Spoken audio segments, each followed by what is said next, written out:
We exist to bring people together, to connect faith and learning, and develop transformational ministry for the church and world. Providing scholarships to help students follow their college dreams, delivering hundreds of grants for international educational projects, supporting a global network of more than 1,000 Methodist-related schools, colleges, and universities, delivering critical funding for our historically Black colleges and universities, developing clergy through training and candidacy programs to follow their call, the General Board of Higher Education and Ministry, helping build the Church of Tomorrow every day. Thank you. My name is Chris Holloman, and it's my privilege to have just completed my 10th year as the 31st president of Centenary College.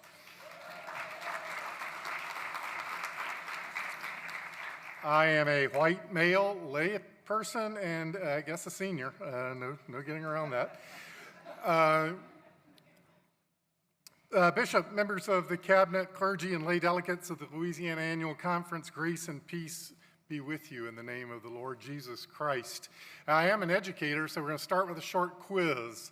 I was up here last year and we had a big celebration, so this should be easy. I know most of you are here. How old is Centenary College? 200 or 201? Well, I will give you credit for both answers. Okay, yes, great. We are really excited. We did have a wonderful bicentennial year. One of the high points was Bishop Williamston preaching at our bicentennial worship celebration and attended by many of the clergy. In the interest of time, I was going to ask, well, I'll skip over, but if you are an alumnus, a former faculty or staff, if you're a district superintendent with an office right down the hall from mine, if you led a tenemus group for our Christian Leadership Center, we just raise your hand, just won't save time. This is Centenary College.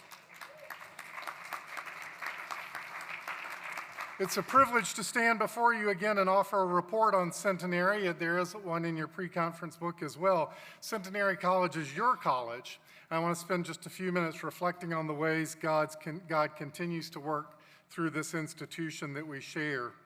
This past year has been one of steady progress and meaningful transformation, rooted firmly in our United Methodist heritage, while attentive to the demands and opportunities of the present moment. Let me begin with a word of gratitude. The strength of Centenary today is directly tied to the enduring connection we have with the people called United Methodist across Louisiana. Your prayers, your encouragement, your commitment to the formation of young people continue to sustain this work in profound ways. I'm pleased to report that the college continues to be on strong footing in a challenging environment for higher education. Our enrollment has held steady, supported by intentional recruitment strategies and a clear articulation of Centenary's distinctive mission, an academically rigorous, values-centered education grounded in the liberal arts. At the core of this mission remains our commitment to forming students not only intellectually, but spiritually and ethically. I want to give a special shout out to our college chaplain, Maddie Russo. I saw Maddie just now. There's Maddie, as well as her predecessor, Lindy Broderick, who's in the house. I ask you, especially those people who just raised your hand, please cheer loudly for Maddie tomorrow night as she's ordained a deacon. I've apologized directly to her that I will not be able to be there. I'm in the midst of a number of stops of meetings, including a University Senate meeting next week in Nashville, and just have to put my head on my own pillow every once in a while. Lindy's leadership and brought forward with Maddie flourishing, our chapel life on campus has continued to expand. We have service learning opportunities, partnerships with congregations across this conference. I was honored to be asked to follow, not even remotely in his footsteps, but my three-ago predecessor, Don Webb, and I get to teach Sunday school once a month at Knoll United Methodist Church. Don Webb, by the way, turned 100 a couple of months ago and is flourishing, and I'm sure would bring you greetings. We continue to shape students as leaders who understand their lives as calling, not just a job. They ask not only what career will I pursue, but how is God calling me to serve? Over the past 12 months, we've continued to strengthen our academic offerings, including new emphases on addressing the dire need for professionals in all ranges of the healthcare professions, interdisciplinary inquiry in our traditional basis in the liberal arts. We believe now more than ever that habits of critical thinking, discernment, and moral reflection are essential, not only for individual success, but for the flourishing of our communities. This year's been marked by visible and tangible progress on our campus. I know many of you remember fondly Centenary from the many years of having annual conference here. If you haven't been recently, please come back and see. You will not recognize parts of campus in a good way. In particular, last summer we opened our first new residences in many years, Bicentennial Village. A complex of 4 sort of townhousey things. These new facilities have transformed the student experience at Centenary. We continue to focus commitment to community in our students. Bicentennial Village stands as a lasting testimony to the generosity and vision of those who believed in this college. It's one of the clearest fruits of our campaign for our 3rd century. Last December 6th in the Gold Dome, we concluded our bicentennial celebration with a wonderful gala. I know some of the folks in the room were there. At that gathering, we announced the successful completion of a $50 million campaign for Centenary's future. Subsequent to that, we have raised another $15 million over the last 6 months. These funds are already at work supporting student scholarships, strengthening academic programs, enhancing campus facilities, and ensuring the financial stability of the institution for generations to come. This campaign was about more than dollars raised, though. It was about confidence.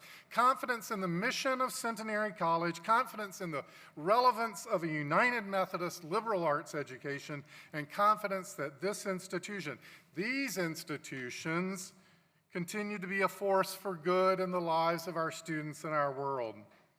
We've continued to see continued momentum in campus life.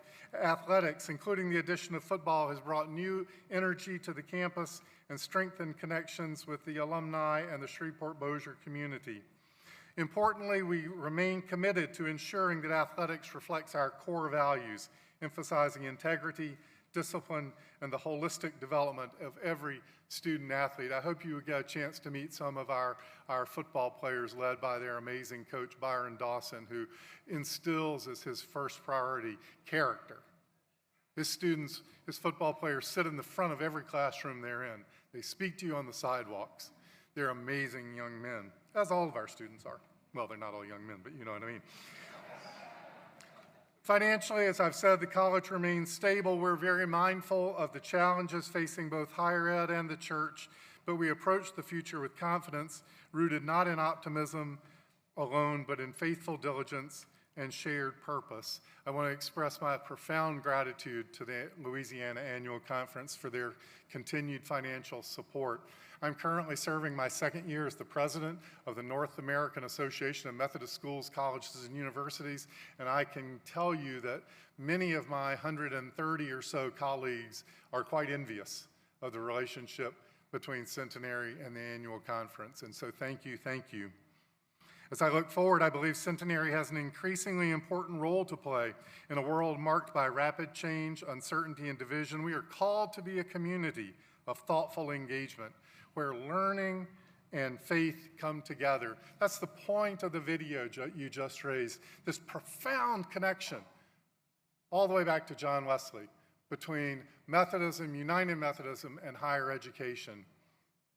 I want to assure you that my colleagues as other leaders in NAMSCU take this very seriously. Some of us, like my friend and colleague, the president of LaGrange, who's the current president of the University Senate, Susanna Baxter, she and I frequently bond over the fact that we are both lifelong United Methodists, or cradle United Methodists, as she calls us.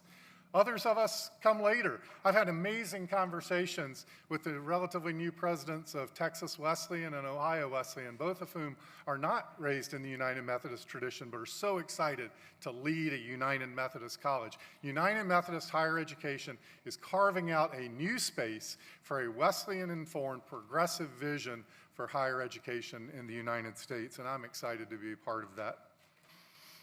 The partnership between Centenary College and the Louisiana Annual Conference is not merely historical, though. It is active, alive, and deeply consequential.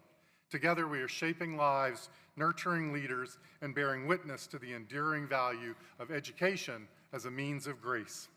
Thank you for your continued support, for the students you send us, and I'll have to talk to Chris Spence. One of us should have talked more about dollars for scholars, but I know we're running out of time, so please do that. Easy way for you to get $4,000.